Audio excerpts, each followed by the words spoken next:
What's up, wrestling fans? I was ready for the live, but everything's really small though. I need to adjust that. This is the Two Bros Wrestling Show. I'm Doug. That's Kevin, and we are on late, Kevin. A little late A little because late. we wanted those NXT kids to shine tonight, and shine they did. If you haven't seen the pay-per-view, I know Doug hasn't seen it yet.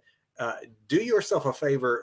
These men and women ended Money in the Bank weekend on a bang. They brought the house down in Toronto tonight, so definitely do yourselves a favor and catch that.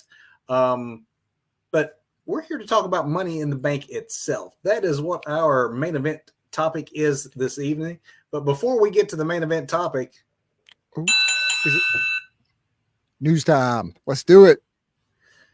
News time. The main news this week is something that we'll actually be getting into when we cover Money in the Bank, and that was the announcement by John Cena. If you don't know what that announcement is, and I'm sure by now you do, we will be mentioning that when we get to that portion of the pay-per-view. But spoiler, he's leaving. But is he though? Wrestlers retire and keep their word when they say they're going to, Doug. I'm not sure. Did you see the after show? I know we're all over the place already, but did you see like the their after show, their post, their media scrum afterwards, where he definitely leaned into "I'm done." So we'll see. Yeah, we'll see. We'll get into that when we get to that part of the Money in the Bank pay-per-view, but that's got to be the lead story.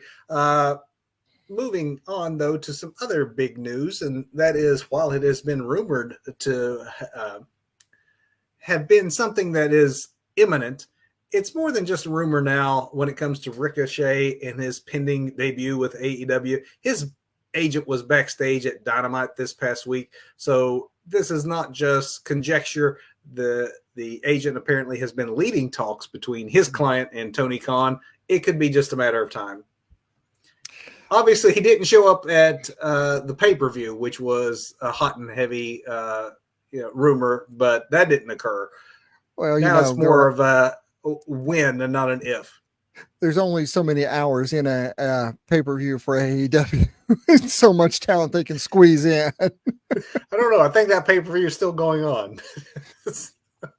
There's still time, Ricochet. It could There's be. Still time. Yeah. Staying with AEW, we did at the Forbidden Door Premium Live event see the return of Britt Baker back to our AEW airwaves. She made her presence known after the Mercedes Moné pay-per-view match. She also appeared this week on Dynamite and did some mic work where she explained her extended absence.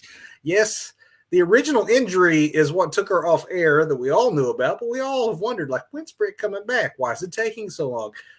Yes, she suffered a mini stroke, and this is a storyline. Everything she said on Wednesday night, if you've not seen it, apparently is 100% legit, though not previously reported, which is very, these days it's hard to get anything not reported. Yeah. But no, there was no conjecture whatsoever on what was going on in the real personal life there and the health situation with Britt. So happy to have the good doctor back and apparently well, and hopefully it was a one-time thing. And we all benefit from having Miss DMD back on our airwaves. Indeed we do. MLW has a new head of production and a new creative director. Both are familiar names to many fans. David Marquez is the new head of production for MLW. Fans have already been seeing him on MLW doing interviews, a role he held back in his early days of NWA Power, is where many fans probably first saw Marquez. He also has had a presence on the indie scene over the years with Championship Wrestling from Hollywood, among others. As for the new creative director, well, we recently reported that David Sahidi was let go by TNA as their creative head. So between his role on Impact and before that in WWE, Sahidi brings more than a decade of experience in WWE, 20 years with TNA to his new role in MLW. So that is a big boost for them as far as getting someone who has a ton of creative director experience for their burgeoning brand. Speaking of TNA, Matt and Jeff Hardy have been working at TNA, but apparently they are not signed to TNA. They're working as free agents, not yet signed a formal deal. Perhaps the Hardys just want to ride out the string and into the sunset doing such a thing, as opposed to being tied down to any one promotion for too very long. More coming and goings, Doug, but former WWE wrestler Dave Taylor is apparently back with the company and has been working behind the scenes at both the Performance Center and recent NXT tapings. His role has not been officially announced, but it is presumed he is a producer based on the work that he's been doing behind the scenes. That's cool. And then finally, to bring our opening bell to a close, we'll close tonight's opening bell with a story about one of Doug's favorite topics, and that is Hiromu Takahashi's testicles. One of my favorite topics. Hey, don't blame me. This was actually a news story. If you've not seen this, making the rounds. It was it's a light news week. And it was just too odd not to include. But in an article on the Team New Japan USA fan club, Hiromu stated he recently visited a urologist for the very first time and was told that he, quote, had very nice balls, unquote. So now you know. I'm here to report the news, Doug. And we appreciate you for that, Kevin. Thank you so much. Doing my job as a respectable journalist. Apparently, Hiromu has very nice balls. That's awesome. And with that, let us go to the main event. Let's do it. Too good not to include. Too good not to include. Also too good was this pay-per-view yesterday. My goodness. This was wow. Triple H and team are killing it. They really are. I can't say too much about it negative. Definitely, before we get into spoiler territory, it's got the two bros, two thumbs up. It's something that you want to see. The only quibble, if I was to have a quibble, might be some of the order of the matches and some things that we thought might happen that didn't happen. And maybe the order of the matches might have deflated gave false hope for some things. We'll get into that. As far as the in-ring action itself, there was nothing that really was out and out stinker. Everything either met expectation or exceeded expectations, at least in my opinion. What do you think, Ed? Yeah, I definitely so. I mean, there were some ugly spots, but you're going to have that in a ladder match. In a Money in the Bank ladder match, you're going to have some ugly spots, but there was one major botch too. But we can talk about it later. And this, before we get into the matches themselves, this was another international PLE, North America though, so a little more familiar ground, emanating from Toronto, of course. Doug, what did you think of the Toronto crowd? I thought that they brought it.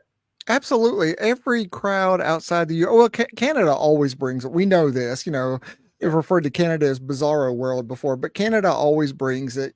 So I think there's so many appreciative fans outside of the U.S. that we here in the U.S. really need to step up so we can get more pay-per-views, because I think they're going to start shooting for 7 pay-per-views outside the country, in the next year or two.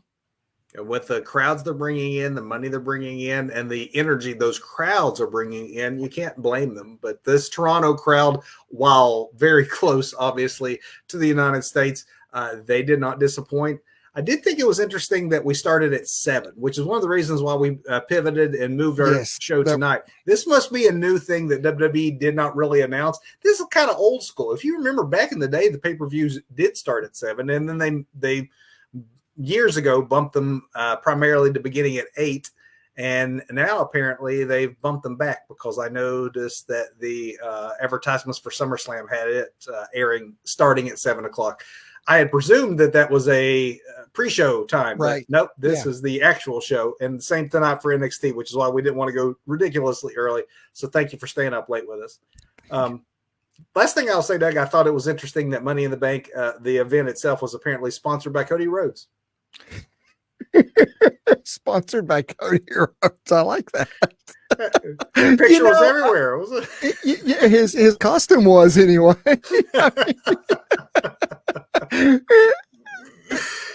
I got nothing, man. Nothing at this point.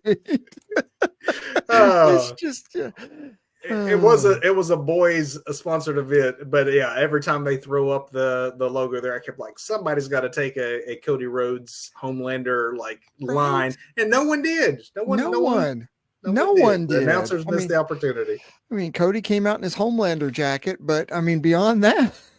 And the announcer said nothing. Nothing. Come on, Corey Graves. What's up? I know you have 102 temperature, but come on, man. Doug, we start off hot with this men's Money in the Bank ladder match. It was Jey Uso, Carmelo Hayes, Andrade, Chad Gable, LA Knight, Drew McIntyre. That winded me just going through that. And I noted the time. It was 19 minutes into the pay-per-view before the bell rang. A majority of that, by the time you get that many men down to the ring with the ring entrances, it definitely ate a little bit of time. Well, you know, I had some folks here last night, and a guy turns to me and he says, so is there going to be any action here, or are people just going to keep coming out?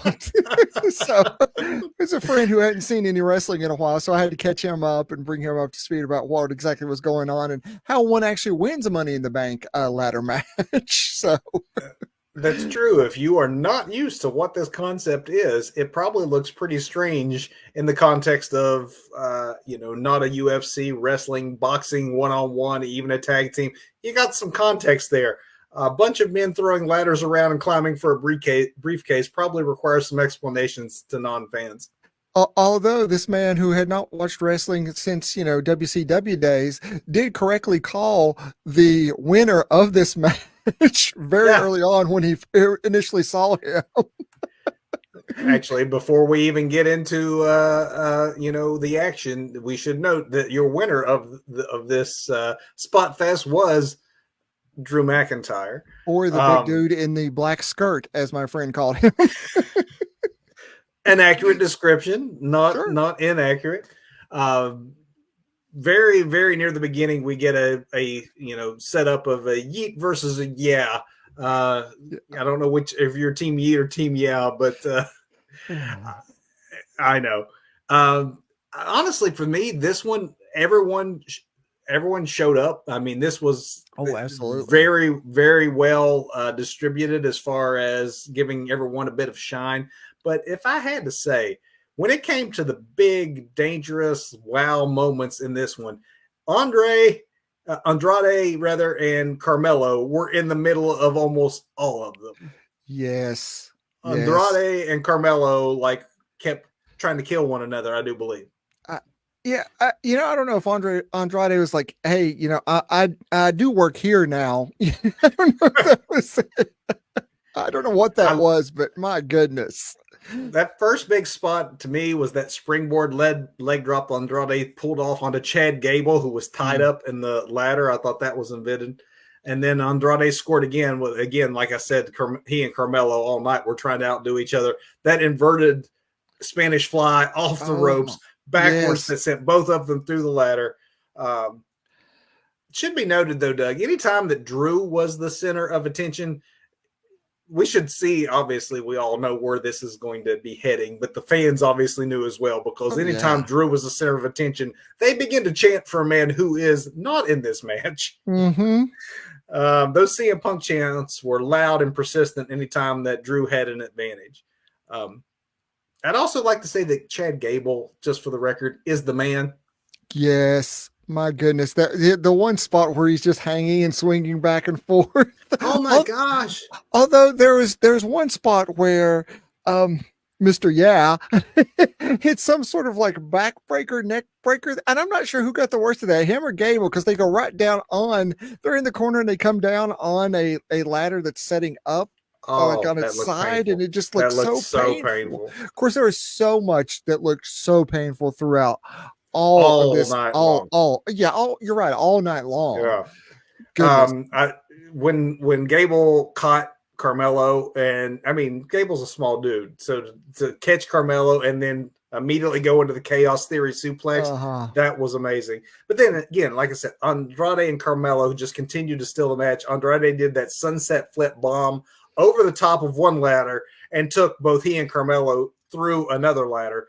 That looked painful. But then, you're right. That Gable hang at the end, it was just awesome. I like how Drew won. I don't know what you thought, but by javeling, just javeling. I love that. I was going to talk about that. Yes. Into Jay to knock him off. And it also, when you see the winner, and it was widely expected that, he had a pretty good shot as one of the favorites. It made sense to have the men's match on first because Drew's plan is win Money in the Bank, cashing in tonight, getting my title back. So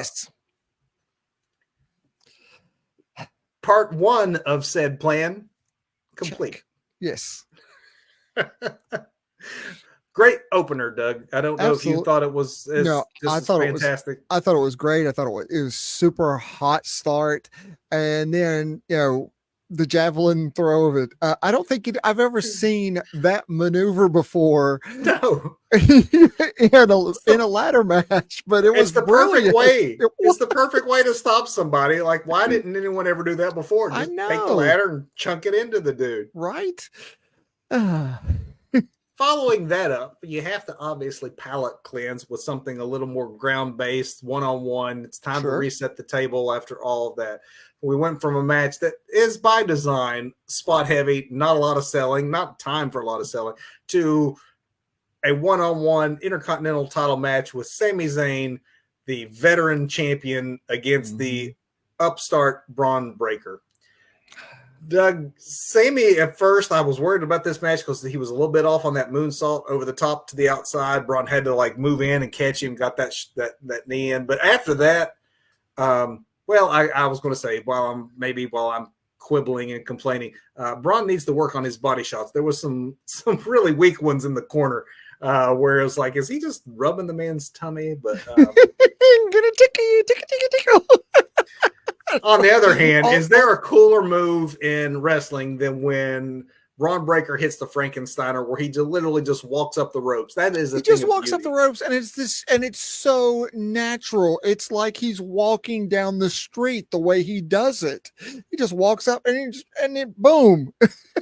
I mean, all due respect to the men who innovated and created that move, his uncle there and his dad, but I think that is the best Frankensteiner.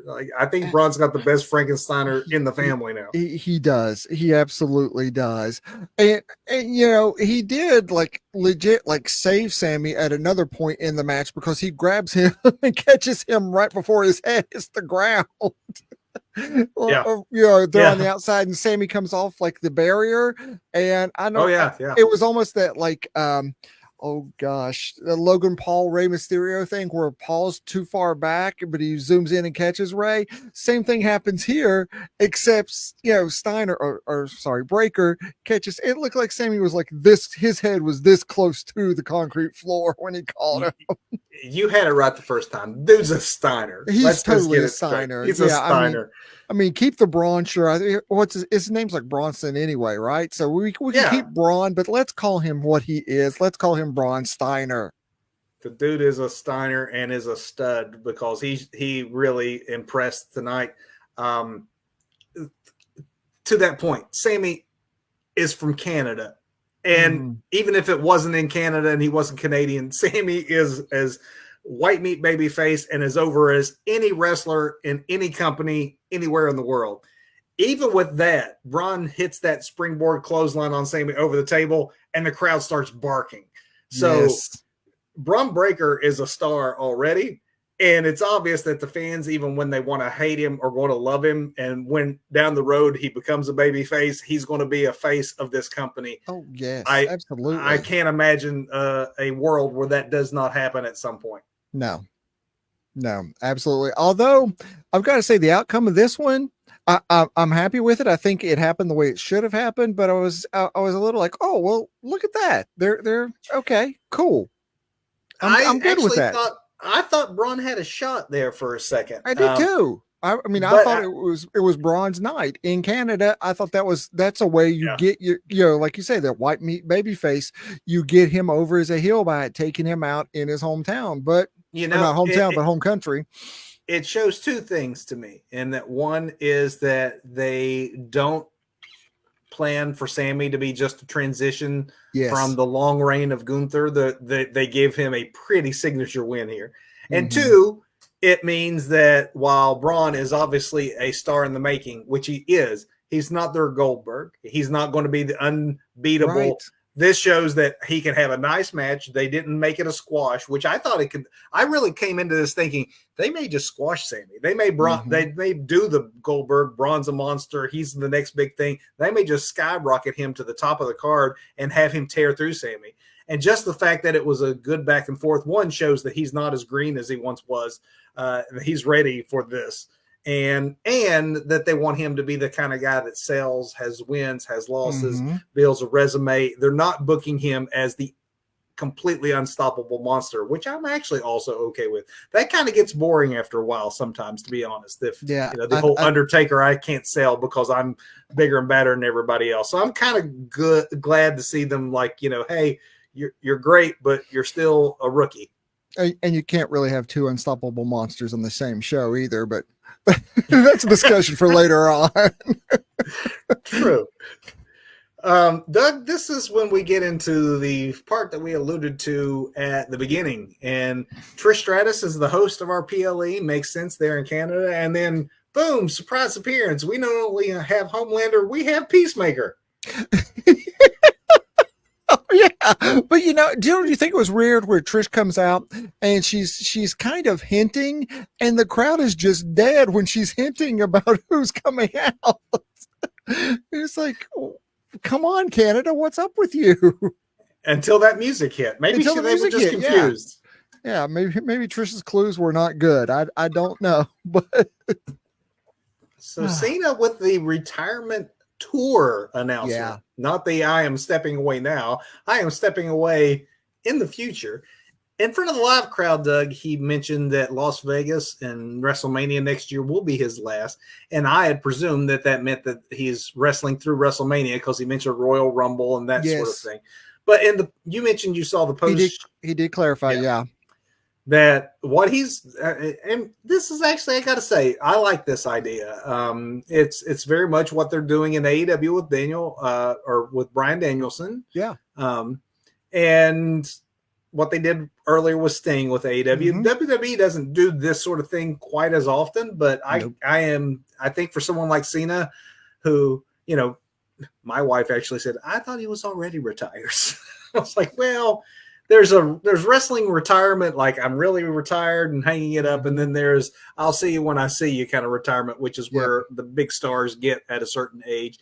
And I thought that John Cena might ride that one out for years at his. I mean, he's still relatively young compared to your Flairs and folks who went, or Sting even recently. Like they went much longer. He seemed pretty content in his post-show press conference, and I have to say he seemed a lot more believable than many of the guys who say they're retiring. I have to agree. Yeah, I don't think we will see like that Rock return at some point in the future. We may see him return to like a board of directors position like the Rock, but I don't think we're going to see the final boss type John Cena at any point. He even made it clear that he means not just I'm not having any more matches. He's like, I'm not going through tables. I'm not taking a stunner. I mean, all these guys come back and at least do one little bit of physicality that they can do just to pop a crowd. And he seemed pretty adamant. And I would think, one, with the amount of money he makes, the amount of cachet he has in WWE, the pull that he has, when he says that he means it, I believe that he actually means it, and that this whole retirement tour is a wonderful marketing plan to say that from January through the end of the year, which is what he said in the post show. So he envisions this as a 12-month, by the end of 2025, I will be done. And they're negotiating dates, and he put it in the run of like 30 to 40 dates. So that's a lot of Raws and SmackDowns and PLEs, maybe even the off house show at Madison Square Garden or someplace. Like this isn't just I'm going to be at Royal Rumble Mania and SummerSlam and I'll ride into the sunset. As John showed during the writer's strike when Peacemaker couldn't film, when he does come back, he actually isn't one of those that phones it in. He committed to a full-time schedule with that, and this sounds pretty close to a very consistent schedule, at least through the end of 2025, when who knows what storylines they can create in that final year.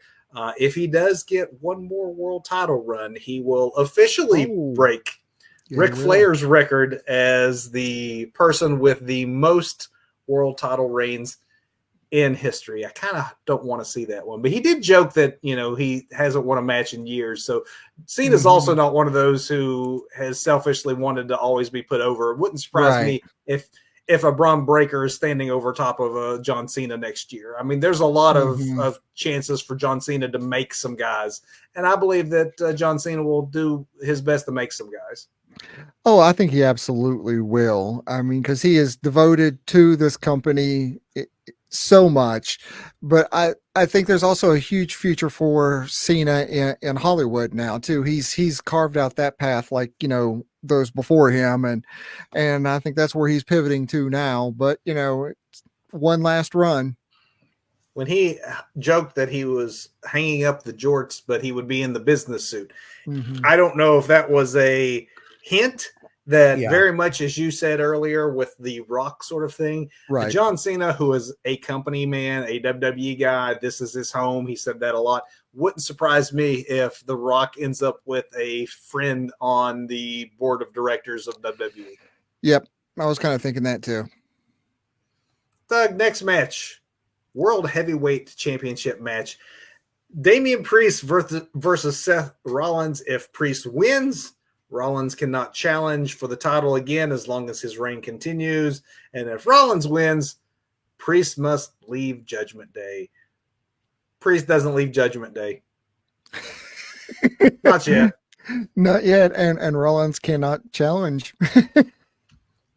So, Doug, I was a bit surprised at first to see this appear here. But my mind immediately went to this. It means either A, we're getting obviously Drew Punk cash-in drama or a non-finish of some sort. And then it also made me think that, okay, if this isn't your main event, then maybe that bloodline storyline that is at the end is going to have some advancement with some returns that they're saving as a main event. So I set the stage by saying that we'll get to the main event in a bit. Were you surprised, though, by where this set, or did it make sense to you? I did expect this to go later. I didn't expect it to go before the bloodline, but I expected it to go later. But the matches that are left, I mean, hot match. Just looking at it, there's no cool down here. So. Well, there was no cool down with these these two either. The match started really fast. I mean, just looking at the top of the card all the way down, there's no breathers here, really. There maybe a palate cleanser here and there, but no real breathers. But these two dudes just go at it. Both of them trying to hit finishers right out of the gate, and it just goes. That corner to corner buckle bomb by Seth was such a great visual and a great show of strength for the smaller man to take a man the size of Damian Priest from one turnbuckle all the way across to the other to do that move. I love the great sequence with the Falcon Arrow counter. It's just unfortunate that the timing was a bit off on the pin attempt here. You alluded to it earlier.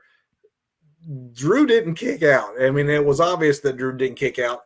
I know that the reporter at the end asked Triple H about it and was wanting to make sure it was okay. There was a lot of rumors like, was his bell rung? Did he not? To me, because of Drew or of Drew coming out, I thought that the Drew music was late, and that's why Damian didn't kick out.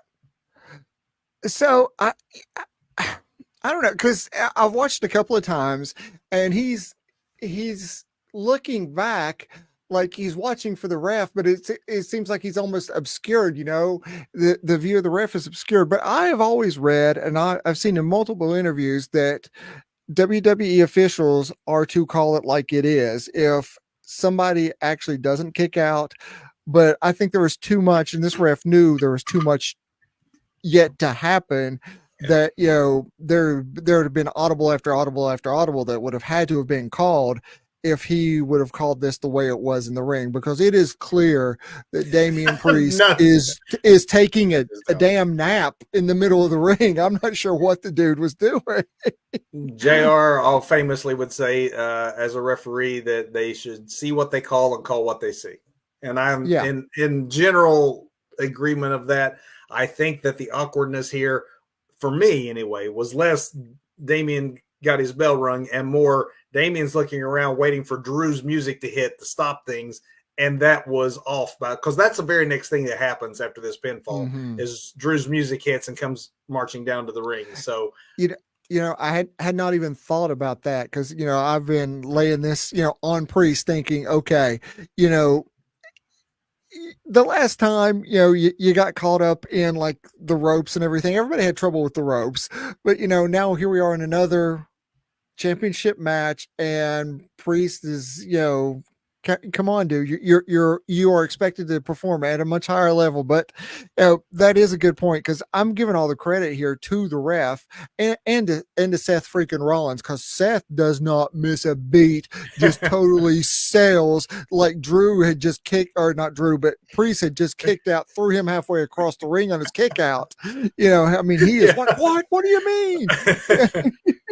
That was 3. I think that Triple H got a little unnecessarily defensive in the post conference. The reporter basically asked, "Is Damian okay?" And it sent Triple H down a path of ranting a bit about how this is all everyone's going to talk about, and it's unfortunate, and things happen, and I think you could probably just left it as like, no, he's fine, things happen, and not get quite as defensive about it, because something screwy happened there. It did not derail the match, at least it didn't for me. It's unfortunate, and I'm sure, as Triple H noted, if you're the guy in the ring and that happens, it's probably what you're going to obsess about. You shouldn't, because everything else surrounding this was well executed. We as fans should be forgiving, especially when the action surrounding everything was as good as this was. The energy level in the crowd, Doug, once it became a triple threat, just went off the charts. It was already hot. The crowd was already hot. But once Drew went in and cashed in, we all knew what was coming next. And once it did, the crowd even went another gear. And I think that's where the crowd got super hot, because they knew what was coming next. Because, when Punk enters the chat, because the crowd goes wild. There's not even a camera on him when he enters, but everybody just pops. I don't know if he came through the crowd or from under the ring or where he came from, but all of a sudden Punk is there, but he's there because everybody popped. So for someone who is as controversial as CM Punk and as divisive as he's been in almost every place he's gone, there's definitely still a honeymoon thing going on with WWE and the WWE fans, because you got someone who is notoriously difficult to work with, for real, continually screwing Drew McIntyre over to the point that I'm sitting here actually feeling sorry and sympathy for Drew. Yes, because I'm thinking, okay, there's got to be a SummerSlam match where Drew, the heel, finally gets his comeuppance on Punk, the babyface. What's going on here? What's happening? WWE definitely has themselves, though, a must-see SummerSlam match now, because between how legitimately hot Drew has every right to be and how incredibly hot and over CM Punk is, this is already the marquee match right now for SummerSlam that people would want to see. Absolutely. It's one of their top feuds, and these guys have not even really been in a ring together, have they? I mean, not a single match. Not for a match, no, but for, trash talking one another on social media and then, run-ins and things like this.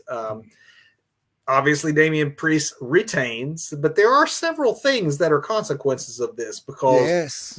this means, one, we will not have an ongoing Money in the Bank storyline this year as we do most years. There will not be that threat of a cash in, because it's won, cashed in, and done on the same night. So there is no men's Money in the Bank briefcase taking TV time for next 12 months. It also means that Seth Rollins, I know all the energy is on, like, oh wow, we got Drew, we got CM Punk, this is heading to SummerSlam, but per stipulation, this means that Seth Rollins now is out of the title picture. And I thought it was interesting that you have two people who basically got screwed by Punk in this, and you have two of their friends intervening for them at different points. First, you have Corey Graves, even great, shout out to Corey Graves, because he even takes the headset off, takes the mic away, so people can't hear him trying to talk Rollins down there at ringside, because Rollins is coming at, great, just a little detail. That's a, chef kiss, got great little detail there, because he even lays some groundwork talking about how he's been friends with him for so long. And then, like, in some post-show stuff I saw, where McIntyre just explodes, with Big E and Wade Barrett and the new chick, I can't remember her name, Jackie Redmond. Yes, who seemed legitimately scared that this big angry man was going off. Sure, because right, he did seem like a big. I mean, there was very much a sense of realism to the way that they did every bit of that. And then Barrett's, got him, and he's like, "No, come on, Drew, come on, you got to get out of here." I love that both those touches where their friends intervene to save them and chill them, try to chill them out and get them, in a better headspace, all because of Punk. I imagine we will see some repercussions, because Adam Pearce in that brawl, commissioner, he took a pretty stiff shot from Drew. And I'm sure that there's going to be some storyline repercussions for that. Obviously, we are leading, if CM Punk is cleared, and surely they wouldn't go this route if they didn't have confidence that by SummerSlam he'll be ready to go. Otherwise, it's going to be pretty disappointing to not get this payoff in a few more weeks.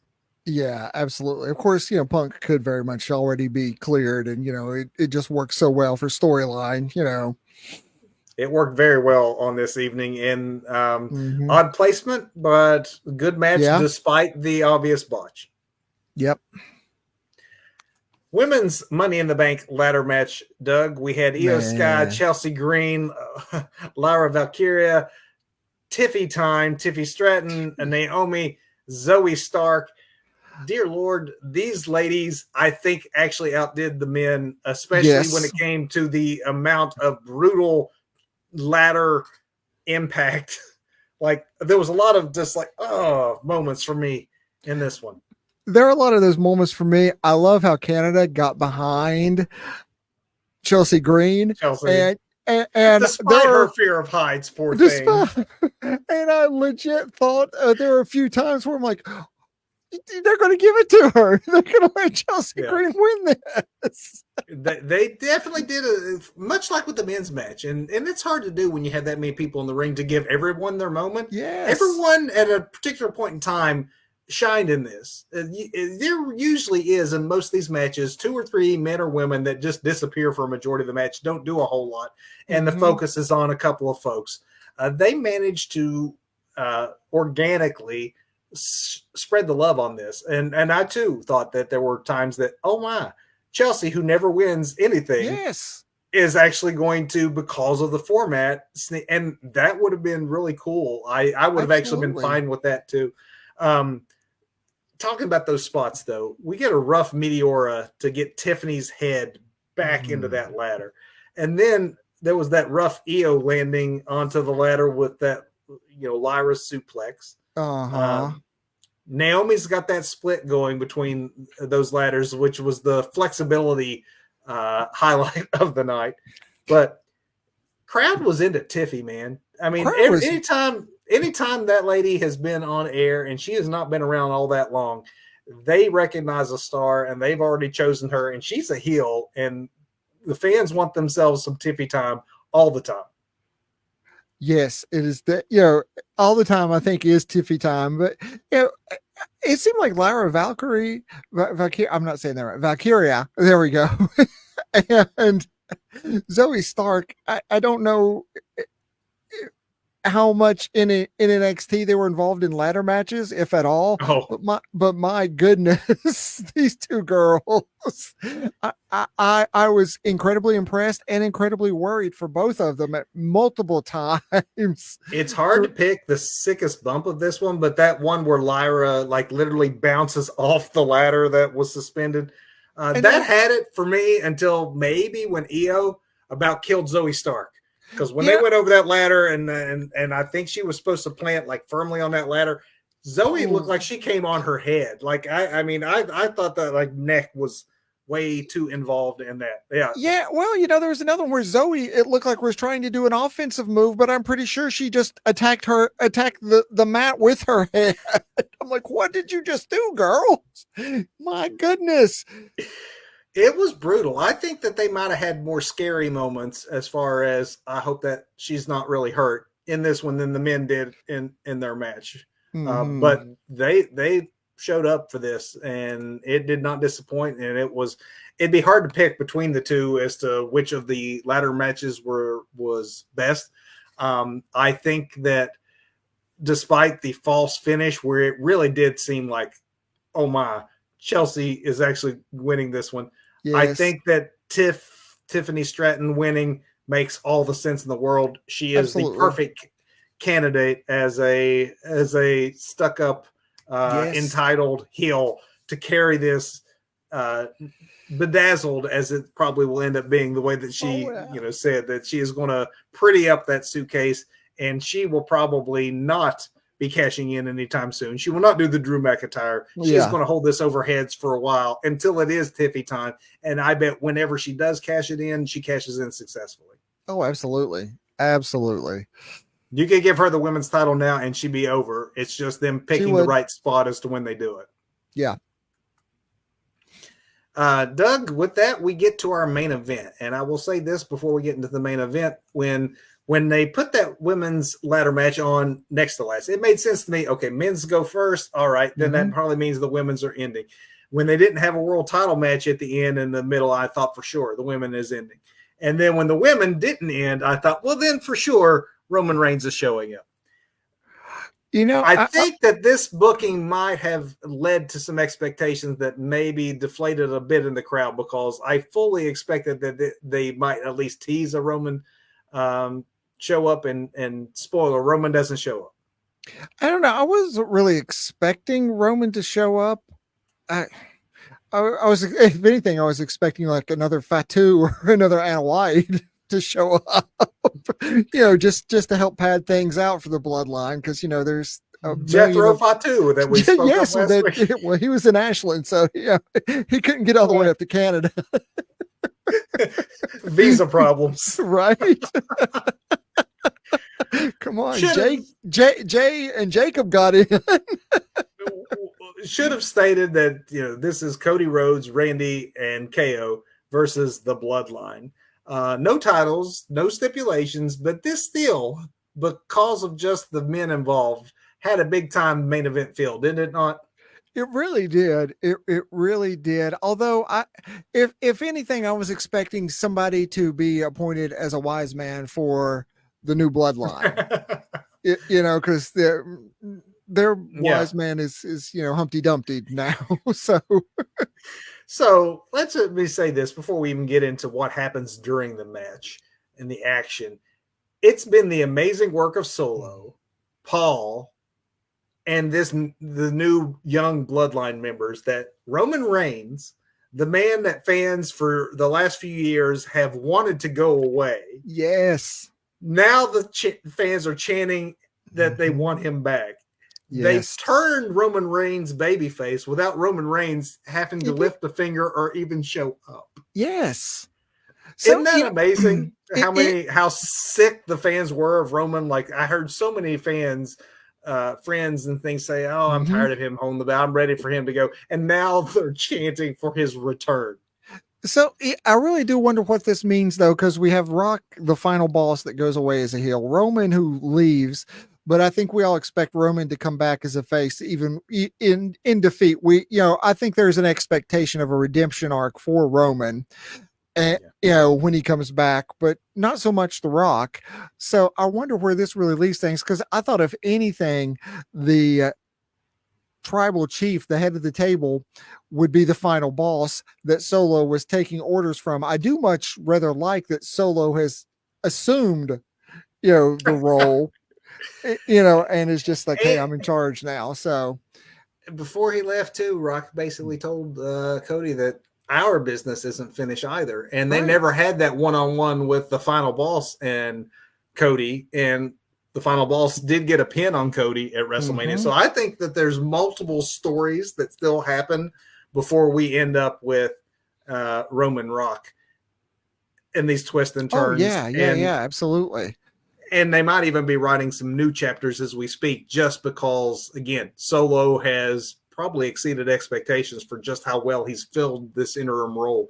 And the whole Young Bloodline storyline has really pumped the energy back into something that I actually thought was on its last legs. It had been great, but was kind of over, especially with The Rock leaving and Roman needing to leave. And they were stretching it out to Mania. Cody finishes his story, all said and done.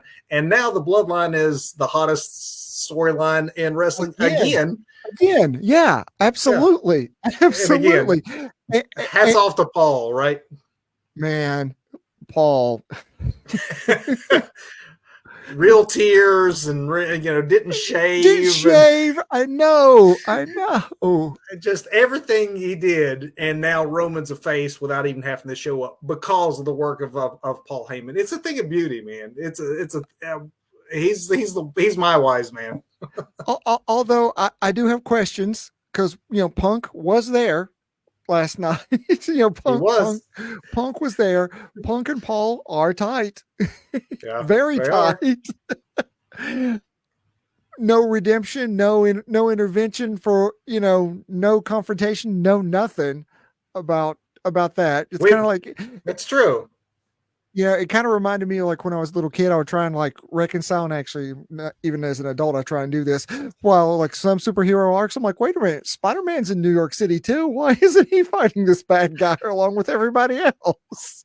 Maybe they'll try to cover for this and let us know that after his interference that they escorted him out of the building or something that would explain. There we go. Maybe they need an explanation.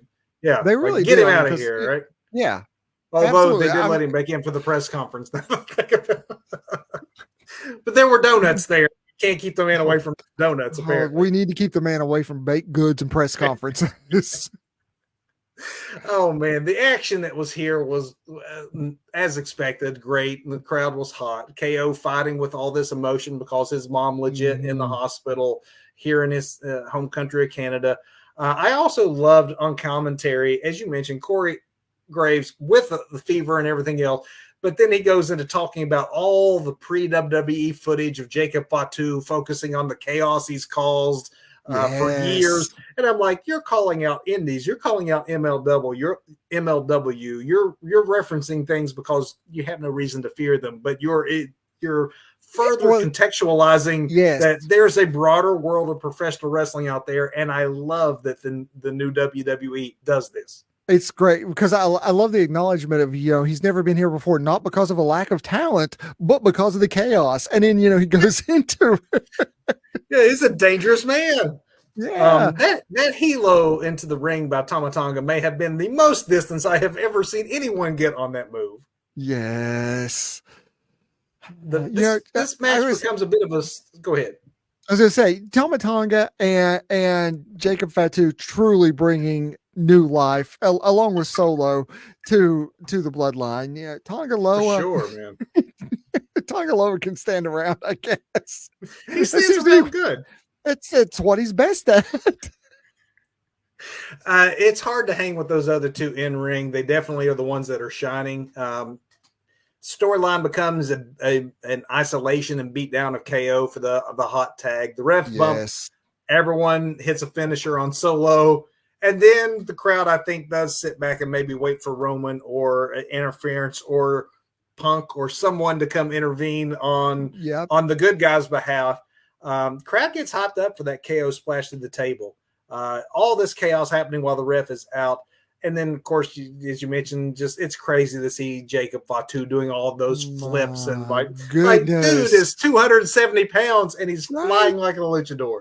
And like it's nothing. Like it's not. And I love just like that how he has become Solo has become Roman, and and then you've got Jimmy and Jay and the Gorillas of Destiny, which you've got them there. You've got a new bloodline all there. You just need a new wise man. But we may get that still.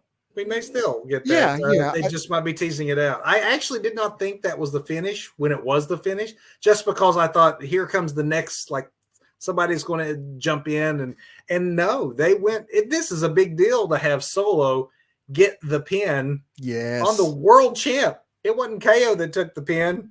It wasn't Randy that took the pin. It's the first time that Cody Rhodes' shoulders have been on the mat since he won that title at WrestleMania. Does that mean, in your mind, next chapter is Solo gets that title shot at SummerSlam? Because Damian Priest is in line with Gunther. Yeah. Cody's got to fight somebody. What's hot for Cody that we can cook up in 4 weeks' time other than put him back in the bloodline? I hadn't thought, I was thinking more along the lines of a Roman Solo, just storyline, not necessarily a in-ring match yet with that whole, I did what you couldn't do. I did what, you couldn't do, and you lost to him. You lost everything. I was able to do this. That kind of thing was what I was looking at, but I hadn't even thought about the implications match-wise down the road at SummerSlam. I was just blinded by the awesomeness that is Jacob Fatu just bouncing up from RKOs like he's nothing. Or not the RKO, but the DDT off the ropes. And What would you think? I mean, it would have Solo versus Cody Rhodes and a big platform where Roman Reigns makes his return there. Yes. And who would ever thought, of all people, to save Cody Rhodes' title reign, it would be Roman Reigns because of the fake Usos and the imposter head of the table. I mean, there's a great story here. It really is, because we've rebuilt the bloodline. We've got our fake Roman, our fake Solo. Solo is the fake Roman. And then they do need a name. The Tongan brothers. They need a name for a tag team within there. So because eventually Jimmy's coming back. Jay, main event Jay, which I never really thought of Jay as a main event guy, or not even a main event guy, but a solo guy. It's like Jimmy and Jay, they're a tag team. They're one of those lifelong tag team kind of things, but it works. But, we are eventually going to get the Usos and Roman. Well, that happened. I mean, the whole Yeet thing is really taken off. So he is actually over big time, but you don't have to flip him around to heel now that Roman's a face. You could have exactly you could have Roman and family reunite around Jay going, man, you were right the whole time. We should have stuck with you. We're so sorry. Nothing more important than family. Let's get rid of these fake Usos. And, if we're looking at 4-on-4, you've got head of the table, you've got the tag team, you need an enforcer for, the OG Roman led.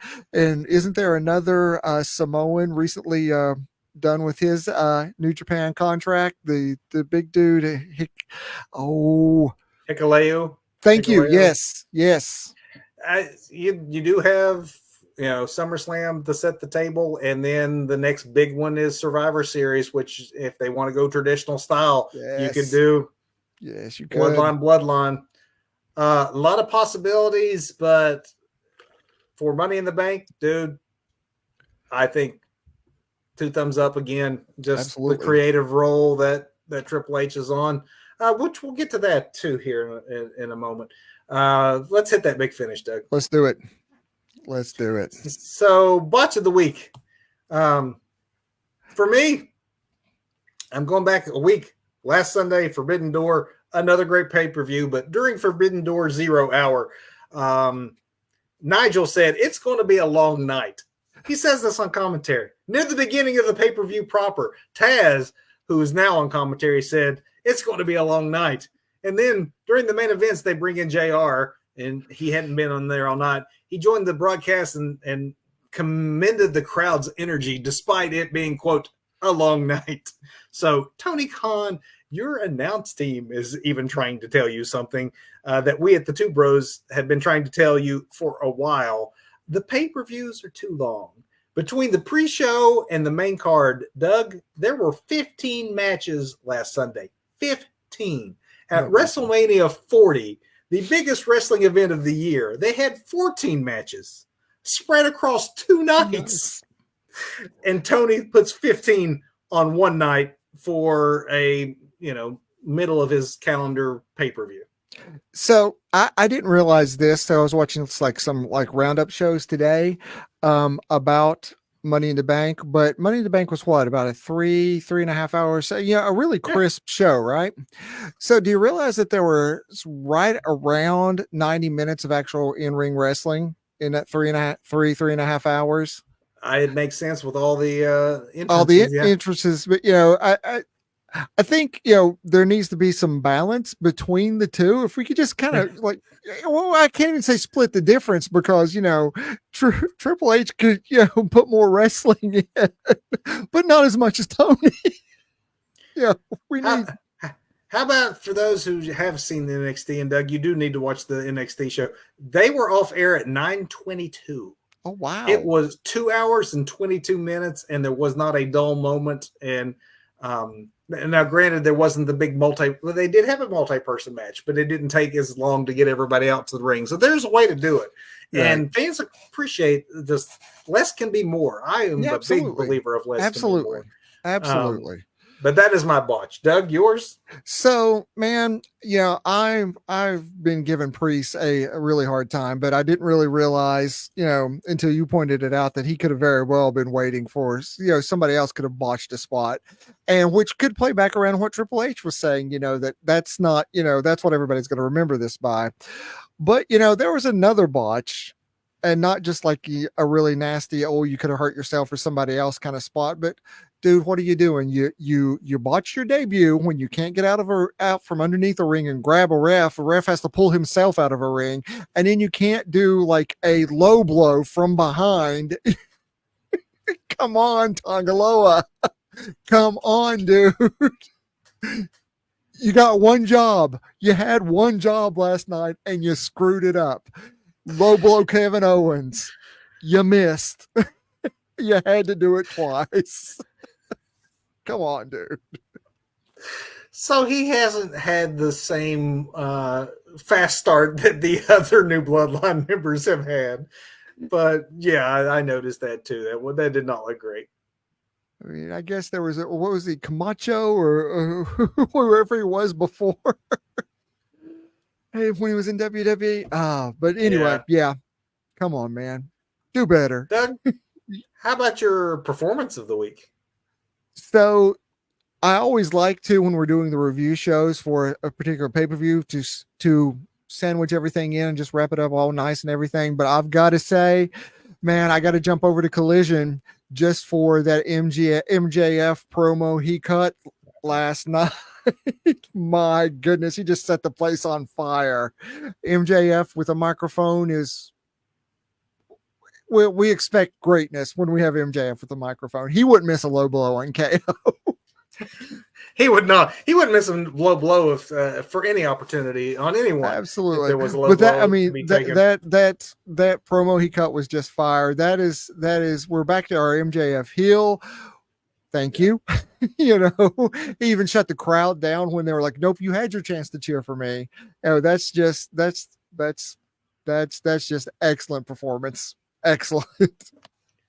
So for my performance of the week, I originally was going to go with John Cena just because I was watching The Bear this past week, and I'm like, yeah, The Bear, one of the great prestige shows on TV, and just to show what a kind of star, like Cena has become. Like, he shows up as one of the Fact brothers. I'm like, it's John Cena on the Bear.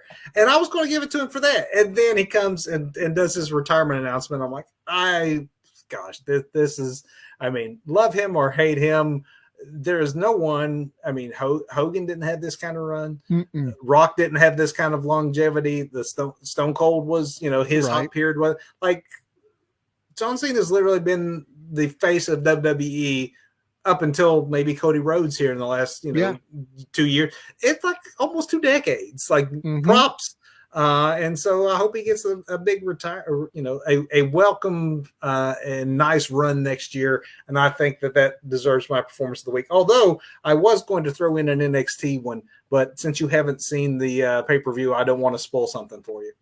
Yeah, I don't know. I hope it's not the championship match, because X ruined that for me right before we went on air, because I get the notifications and I saw the push notification about who won that. So, okay, if I'm not spoiling it for you, then my performance of the week, come on, man. Dude toils for years on the indies and Evolve in TNA. He makes it to the quote-unquote big time in AEW. It doesn't work out so well. Ethan Page walks away in Canada as the NXT champion. I'm popping big time over here. It is much deserved, belated, but much deserved. I think things are obviously working out for him way better over in WWE land than they did over in Tony land. Yep. Okay, I didn't want to spoil that for you, Doug, but that's right before we went on air, because I was like, oh, well, okay. I mean, I don't mind spoilers. I'm more about the journey to get to the end. If I know the end, that's cool. But yeah, that one popped up right before we went live, and I was like, oh, okay, cool. Well, we're almost at the end. We just have to now name our match of the week, Doug. Man, I'm going to dive in here. I know you said that it would be hard for you to call which one was better, but I loved that women's Money in the Bank ladder match. That has got to be my match of the week. Got to be. I mean, no, taking nothing away from what the guys did. The women crushed it. I think last year the women also crushed it. I think every year there's been a women's Money in the Bank ladder match with women in it. That it's female women are here. Female women, except for that one time that dude with the ran up and got it for Carmella, but that doesn't count. Oh man, I tell you, when it comes to match of the week, it is really hard when you have multiple PLEs in a week, because everyone brings their A game. I could have gone, the main event of tonight's NXT pay-per-view, actually into the first 3 matches. The first 3 matches of tonight's NXT pay-per-view off the charts. I think that you couldn't go wrong with the women or the men's ladder match for Money in the Bank. I'm going to go back 7 days, though, to Forbidden Door and say that Swerve Strickland versus Will Ospreay, give that to me every day of the freaking week. My 2 favorite wrestlers in AEW right now. Absolutely. And it was, what are they going to do here? Are they going to actually make Swerve a transitional champion, go ahead and mint Will Ospreay as the face of the company? Apparently now, though, because the Owen Hart stipulations of that tournament, we know Will Ospreay is not going to be Will Ospreay versus Swerve Strickland 2 at Wembley. So apparently, while that was shocking to me, apparently that's been the plan all along. We all thought that this was going to be culminating in a coronation of Will Ospreay in his home country. We're getting something else. Apparently Swerve and Will have long had other matches and other opponents lined up for Wembley. But man, I would have loved to have seen Swerve Will 2 at Wembley. I will take 2 and 3 and 4 again any night of the week. This did not disappoint in any way. My match of the week. I cannot argue with that, brother. Cannot argue with that. And with that, Doug, we'll have to save any argument we are going to do till next week, when we are back on our normal time of being live at 8 p.m. Eastern on Facebook. It is a show that we were originally going to run last month, but I think there's even more juice behind this topic now, just because of all that's been happening in WWE, all this positive momentum. And we're back talking about the Triple H era. What is for real about this being a new day in WWE, and what of this is just hype to distract from some things that they also last night were asked about in the press conference, and they also wanted to distract from that. What's his name? Vince, I think. The Voodoo Kin Mafia. So we have a lot to unpack in next week's show. Be sure to join us and let us know what you think. We appreciate you tuning in. Till next time. Thanks for staying up late with us. Now go watch some wrestling.